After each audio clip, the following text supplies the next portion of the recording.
You know, we've been on the ground here in Israel for the past several days, and I've seen a lot.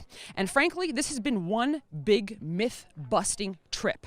I came here with an open mind, and I thought I'm open to see anything, to hear from everyone. We've heard a lot of different opinions, do not get me wrong. We've talked to Palestinians, we've talked to pollsters, we've talked to Israeli members of the Knesset, we've talked to journalists, we've talked to people from the right, left, pro-Palestinian, pro-Israel, two-state solution, one-state solution. Hell, there is no solution.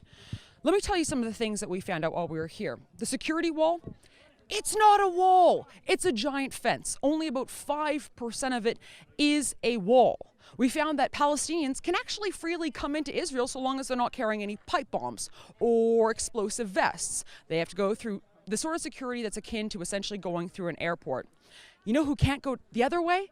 Yeah, it's actually the Jews. It's actually Israelis. They can't go into Zone A. They can't go into the Palestinian, one part of the West Bank.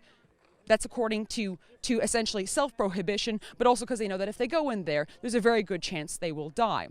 I'm a Christian. I really would have liked to see Bethlehem while I was here, you know, where my Lord and Savior was born.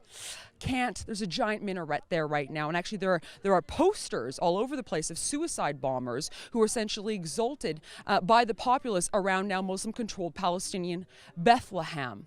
I should mention, by the way, that also behind me is an Israeli military hospital where they treat just Israelis. No, they actually treat a lot of Syrians there.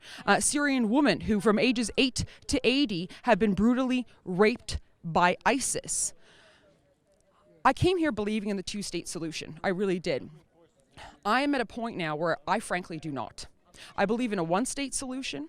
I believe that the only way that this little sliver, a sliver of land that could fit into one of the smallest states, New Jersey, the only way that this little piece of sand, these rocks, will remain free is if Israelis are in control of it. Because I'm worried that if you allow any portion of the West Bank or otherwise to become under Palestinian PLO, essentially terrorist or let alone Hamas control, it's going to look like that.